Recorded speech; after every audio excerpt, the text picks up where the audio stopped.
Hi everybody, this is Jill for today. Thank you so much for coming into my kitchen. It's so good to see you. It's fall, gotta savor it, gotta love it, and I do. Fall is really my favorite season of the year. And the most iconic squash of the fall season is the butternut. It's a very fleshy squash. It's hard, it's firm, it lasts for a really long time as far as storage goes. And I am going to be making a butternut and red pepper soup today. It's a creamy soup and it's got lots of flavor and I think you're going to enjoy it. Let's get started. So I'm going to be semi-softening this up before I roast it, and I'm going to do that in the microwave. So we want to make sure that we pierce some holes in this so it doesn't like explode. So I'm going to, because the steam will build up in there. So I've just got a like a barbecue skewer, and I'm just going to go in and poke just a few holes. Get through that flesh, that fleshy skin. It's tough too. I'm just going to do it randomly and maybe half a dozen different places. There we go. So that's what I've got going here. I'm going to put this in the microwave and I'm going to give it about 3 minutes. And when that is done and I bring it out, I will bring you back. So here we go. It was in the microwave for 3 minutes and it's pretty hot. So you're not going to want to start working on this until it has had a chance to cool to to where it's comfortable. So I will come back when it's cooled off enough to handle. The one thing I want to tell you is this is the morning time and I'm getting all this little stuff prepped up, so when I want to make it this afternoon or early this evening, it'll be ready, because once you get this prepping stuff done, it's smooth sailing. So I'll come back when it's time to peel and cut this up. We've got a good cutting board that doesn't slip on you, and if it does slip, you put a towel under it and it'll help keep that from slipping. A good sharp knife. Now I also find that sometimes, even though it's on a good cutting board, I need to have something under it to stable, So that's what I'm going to do here. I've got a towel here until I get started. I'll leave it there. This is the most fleshy part. Right in here. This is where all the seeds are kept. There's meat around it, but this is where all the seeds are kept. So we're going to start here because I need 4 cups. So I'm going to put right in there. Okay. There we are. I'm going to set that aside for now. I probably don't have 4 cups here, but I'm going to cut off the stem end. All right. That was easy enough. Yeah, when you microwave it, it just makes such a difference. And then I'm going to get my potato peeler here, and just like a potato, you just go through and start peeling all that outer skin off. What I'm going to do here is I'm going to peel this, and then I'm going to cut it up into about 1-inch cubes. I'm not going to bore you with that detail. And then once I have this all taken care of, I will bring you back. I actually did not have quite enough. I need 4 cups. So I've cut open that bottom section.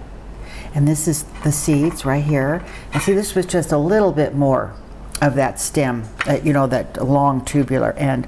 So I'm just going to scrape the seeds out of these, which is very easy, as you can see. And I'm going to cut this up. I'm not sure. This might be enough right here to finish up my 4 cups.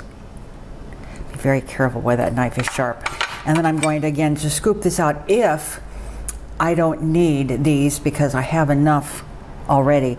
I will just set this aside and we will bake this off with a little butter and a little brown sugar, maybe some chopped up pecans. It's going to be delicious. But I just realized I didn't peel this end, so I need to do that on the pieces that I'm going to use. If these are left over, I won't peel them. I'll just leave them just like that, except I'll take the seeds out and just, cool them and put them in the refrigerator. So this is all I had left. I had to break into that other half, but there you are. This was a small squash. I would say this probably was like 1.5 pounds maybe. But anyway, I'll roast this up with some butter and some cinnamon and maybe a little brown sugar, and it'll be really a tasty little treat to have with dinner. So I'm going to set that aside. And here I've got my 4 cups of the diced butternut squash. I'm going to put that on there. The oven is set at 400 degrees. And this is a parchment paper. It's not, you know, required, but it does make cleanup awfully easy. And then I've got some garlic here, two nice big thick cloves. And where's my onion? It's in the refrigerator. Let me grab my onion here. Okay, I have an onion here. It's chopped up about the same as the squash, and put that in there.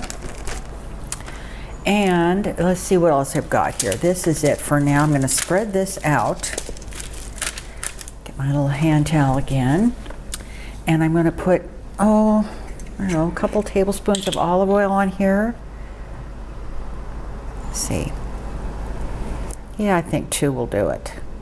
You could use any kind of oil. Olive oil, of course, is always so nice when you're making something that, you know, you need a little extra flavor for. And here I have a mixture of, there's paprika, cinnamon, some salt, and some black pepper, and I'm going to give that a stir. So when I stir it, I mix it up around my vegetables. There we go, that's pretty good. And I'm going to sprinkle this on my vegetables. There's my oven, it's all heated up. Okay, there we go. And then I'm going to also add a kick of some red flakes. You don't have to. If you need to cut back on the salt, you could do that. And we're just going to give this a nice toss to make sure everything's coated nicely with the spices and the olive oil. Oh, the spices smell dynamite. You know what else would be really good in here? I thought about actually putting it in, and then I canceled my thought on it. I thought a little nutmeg might be really good. Just a little bit, just a tad. Alrighty, there we are. This now will go into my 400-degree oven. I'm going to bake it for about 40 minutes. And about 20 minutes I'll go in there and toss it all up and let it cook the rest of the way. But as you can see, this is all pretty, you know, one level. It's not piled up on top of each other. And that's what you want. You want to be able to get it, because you know you want this all nice and golden brown. That's the whole point of putting it in the oven, to roast it. So when this is all cooked off, I'm going to bring it back. Okay, we are back, and these took 40 minutes to roast up. And I'm going to bring you on down, and I'm going to show you what they look like. All right, here we are.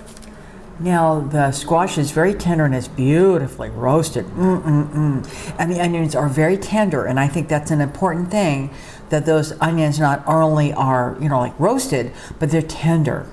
So this is what they look like. I'm going to let them cool, and I'm just going to set them aside until I am ready to do the soup. And once I do that, and it's very easy from now on, we're just smooth sailing. And once we are done with all this, and this is cool, and I'm ready to start making the soup, we'll be back. All right, we are back. The vegetables have cooled. You could have done them immediately after getting them out of the oven, but I said, yeah, because I did it in the morning, I said, I'm just going to put them in the fridge. And there they are. And now the recipe is for some vegetable broth. That's what I'm going to use, is vegetable broth. Pour some of that in there. About 2 cups. Okay, about 2 cups of that. And I've got a half a cup, and I'll tell you what, if you can find Ripple brand half and half, it's a non-dairy half and half. Oh my gosh, if you taste it, you will swear it was not, you know, it's not vegan. It's amazing. So I'm going to throw that in there. And then I'm going to put in a couple of fresh sage leaves. I think just sage, you know, sage and the holiday time just makes it. So I'm going to just crumble those up, and then I'm going to put that in there. I am going to put the lid on this. Now, I'm going to blend it. And if I say, it's too thin, I might add a little more, but I don't think it's going to be too thin. So I'm going to put you on hold. I'm going to blend this up, and when I'm done, we'll come back. Okay, my bad. I forgot the smoked bell peppers, roasted bell peppers. Okay, I had them in the refrigerator. I just didn't pull them out. Here we have. This is from Trader Joe's. Now, I am sorry I bought Trader Joe's because they put brown sugar in theirs, and the other ones I've purchased in the past do not have brown sugar. But here I have some roasted red bell pepper, and I'm going to put those in there. Isn't that amazing? I forgot those because that's part of the recipe, right? Okay, I'm going to put those in there. Now we're going to blend it up. Pour all the juice in there. I said there's something missing in this recipe. Well, that was it. Here we go. Now let's do it again, huh? All right, here we go.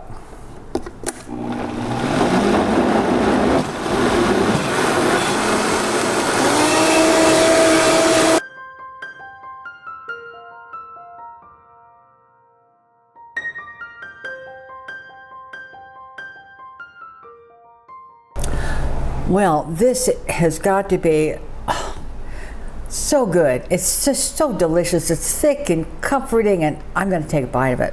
I just can't help myself.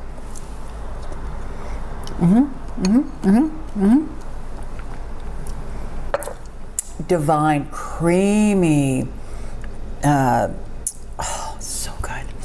You got to try this. You just have to try this because it's so good. Very butternutty, a little bit of spice in there.